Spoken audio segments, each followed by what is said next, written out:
Students, आज हम बात करने वाले हैं डेरिवेटिव ऑफ इनवर्स फंक्शन की। Suppose y equal to f of x एक फंक्शन है जो 1 1 भी है और ऑन टू भी है। अगर वो 1 1 और ऑन टू है, इसका मतलब ये है कि एफ ऑफ एक्स का y equal to f of x का इन्वर्स एग्जिस्ट है, यानी x equal to f inverse y ये एग्जिस्ट है।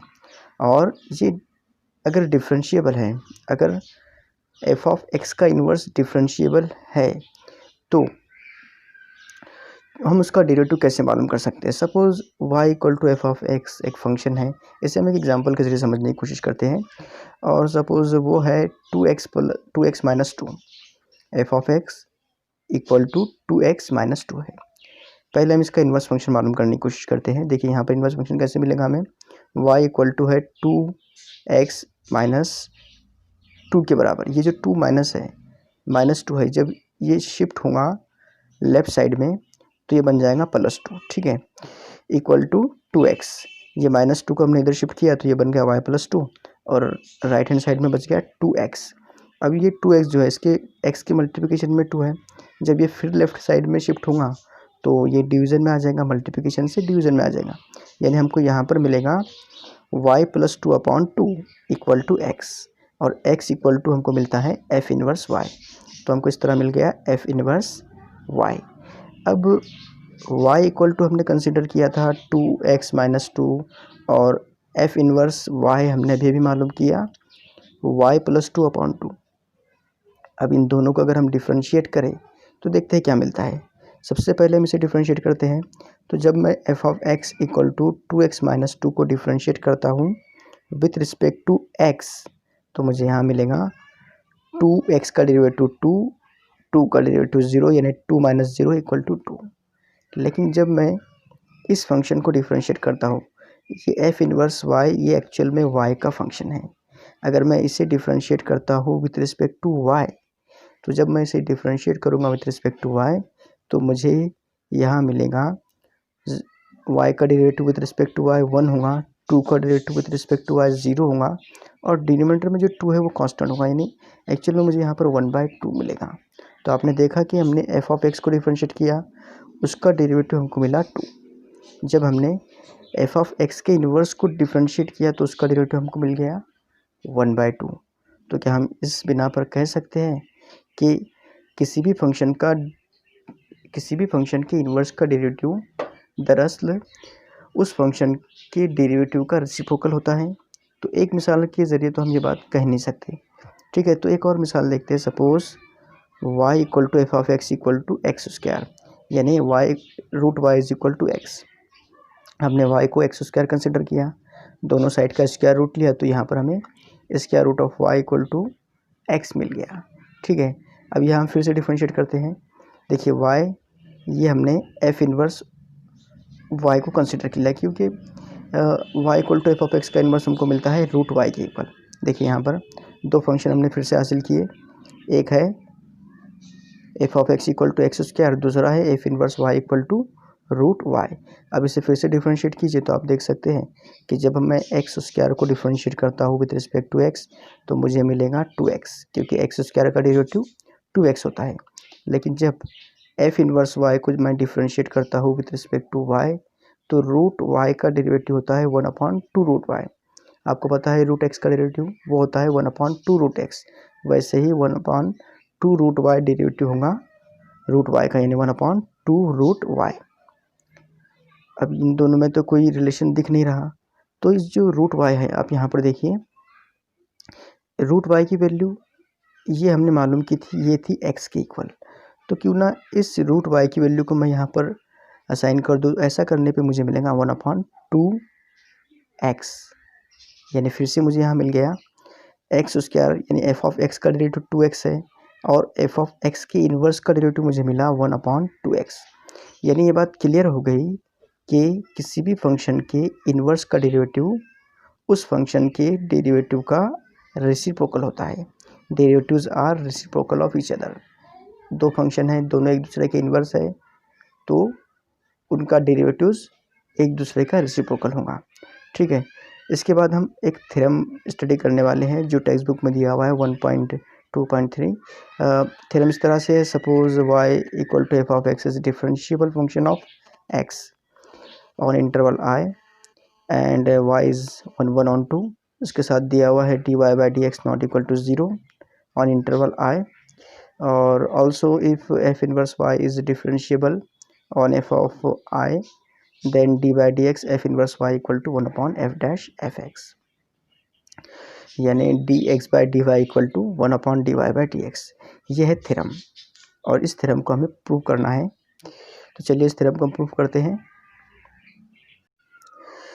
तो देखिए यहाँ पर सपोज सबसे पहले हम देख लेते हैं कि delta x, delta y, delta जो भी हम यूज़ करने वाले हैं यहाँ पर वो सब इंक्रीमेंट हैं। जैसे delta Y is a small increment in delta, delta Y is a small increment in Y, delta X is a small increment in X, delta T अगर हम यूज़ करेंगे तो delta T is a small increment T. तो delta Y by delta X, क्योंकि हमें इसे prove करना है तो हम शुरुआत यहीं से करेंगे। Delta Y by delta x into delta x by delta Y, ये कितना होगा? देखिए यहाँ पर delta Y by delta x और ये है delta x by delta Y, ये वाई और ये वाई कैंसिल हो जाएगा, ये एक्स और ये एक्स ये भी कैंसिल होगा, बचेगा 1। ठीक है, अगर इस डी एक्स इस delta x by delta y को मैं राइट साइड में शिफ्ट करूँ तो क्योंकि ये मल्टीप्लिकेशन में है delta Y by delta x की, तो जब ये राइट साइड में आएगा तो ये 1 के डिवीज़न में आ जाएगा। देखिए इस तरह से, ठीक है, ये मल्टीप्लिकेशन से डिवीज़न में आ गया। अब इसका क्या करना है, ये स्टेप तो हमें मिल गई, delta x by delta y equal to 1 upon delta Y by delta x. ये कैसा मिला ये हमने अभी भी देखा यहाँ पर। अब अगर इस इक्वेशन की दोनों साइड में मैं लिमिट असाइन कर दूँ, ठीक है, अगर इन दोनों के लेफ्ट साइड में भी राइट साइड में मैं लिमिट असाइन कर देता हूँ तो मुझे क्या मिलेगा? तो मैं limit as delta x tends to 0 assign कर देता हूँ तो मुझे मिलेगा यहाँ पर delta x by delta y as limit delta x tends to 0, और राइट साइड में मुझे मिलेगा limit delta x tends to 0 1 upon delta Y by delta x. यहाँ पर ये लिमिट मैं डिनोमिनेटर में शिफ्ट भी कर सकता हूँ, ये कोई बड़ी बात नहीं है। ये स्टेप एज इट इज़ थी। देखिए लेफ्ट साइड में और राइट साइड में ये जो लिमिट बाहर था, अगर मैं यहाँ 1 को देता हूँ लिमिट तो इससे कोई फ़र्क नहीं पड़ता, 1 कांस्टेंट है। लिमिट मैं डिनोमिनेटर को देता हूँ जिससे ये बन जाएगा 1 upon limit delta x tends to 0 delta Y by delta x. यहाँ हमें एक और काम करना है, as delta x tends to 0 delta Y tends to 0 होगा, क्योंकि दिया हुआ है y is a differentiable function of x, तो जैसे जैसे वाई चेंज होगा वैसे ही एक्स भी चेंज होगा। जैसे एक्स में इंक्रीमेंट होगा तो वैसे वैसे डेल्टा वाई में भी इंक्रीमेंट होगा। तो मैं यहाँ पर लिमिट चेंज कर सकता हूँ। देखिए मैं यहाँ पर लिमिट चेंज करता हूँ, इसकी डेल्टा एक्स टेंस टू 0 की जगह मैं रिप्लेस कर सकता हूँ डेल्टा, देखिए यहाँ पर ये जो लिमिट है इससे मुझे चेंज करना है डेल्टा एक्स टेंस टू 0 को डेल्टा वाई टेंस टू 0 में। तो चलिए इसे यहाँ पर हम बदल लेते हैं। लिमिट यहाँ था, अभी यहाँ पर एक नया लिमिट हमें मिल गया। इससे क्या होगा, लिमिट चेंज करने से हमें फ़ायदा क्या होगा, तो चलिए देखते हैं। देखिए यहाँ पर इसे हम पहले इक्वेशन नंबर 1 फर्ज कर लेते हैं। यह है इक्वेशन नंबर 1। अब इसके बाद सवाल में दिया हुआ है y is a differentiable function of x। अगर y differentiable function of x है, इसका मतलब ये है कि limit delta x tends to 0 delta y by delta x equal to d y by d x ये दिया हुआ है, यानी ये जो पार्ट है ये d y by d x के इक्वल भी है और साथ साथ एग्जिस्ट भी है। तो हम इसे क्वेश्चन नंबर 2 कंसिडर कर लेते हैं। ठीक है, ये क्वेश्चन नंबर 1 और ये है क्वेश्चन नंबर 2।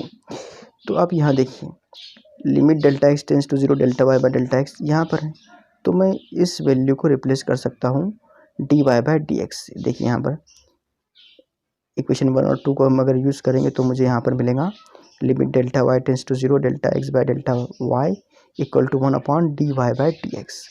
ठीक है, साथ साथ अगर आप देखें तो थ्योरम में एक और चीज़ दी हुई है, वो ये है कि d y by d x ये 0 नहीं है।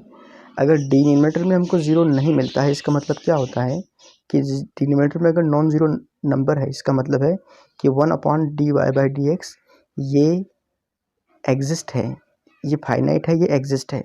तो हम इस नतीजे पर पहुँचे हैं क्योंकि d y by d x not equal to 0 है, तो ये limit delta Y tends to 0 delta x by delta Y ये एग्जिस्ट भी है और फाइनाइट भी है। इसका मतलब ये है कि ये जो पार्ट है ये पार्ट फाइनाइट भी है और एग्जिस्ट भी है। इसका मतलब है कि limit delta Y tends to 0 delta x by delta Y ये D X by D Y के इक्वल है। क्यों इक्वल है? जब limit delta Y tends to 0 delta x by delta Y ये एग्जिस्ट है, इसका मतलब है कि ये D X by D Y के इक्वल है। ये डेफिनेशन है डिफरेंशिएशन की। तो देखिए यहाँ पर ये एग्जिस्ट भी और फाइनाइट भी है, तो हम यहाँ पर रिप्लेस कर सकते हैं क्योंकि दोनों का लेफ्ट हैंड साइड इक्वल है, इसलिए दोनों का राइट हैंड साइड भी इक्वल होगा। तो हमने हासिल कर लिया d x by d y equal to 1 d y by d x, और यही हमको प्रूव करना था। तो यहाँ पर हमने थ्योरम को प्रूव कर लिया। इसे किस तरह से लिखना है आंसर बुक में आप अपनी टेक्स्ट बुक में देखिए, या फिर जो डाइजेस्ट मार्केट में अवेलेबल है उस पर देखिए, या फिर अपने टीचर से इस मामले में सलाह लीजिए। तो यहाँ पर हमने inverse of derivative of inverse function को सीखा, किस तरह से काम करता है, और एक थ्योरम था, इसे हमने प्रूव करने की कोशिश की। तो यहाँ पर ये वीडियो हम स्टॉप करते हैं। इसे किस तरह से लिखना है आपको टेक्स्ट बुक में देखना है। अगर आपने अभी तक हमारे चैनल को सब्सक्राइब नहीं किया है तो please subscribe our channel and thanks for watching.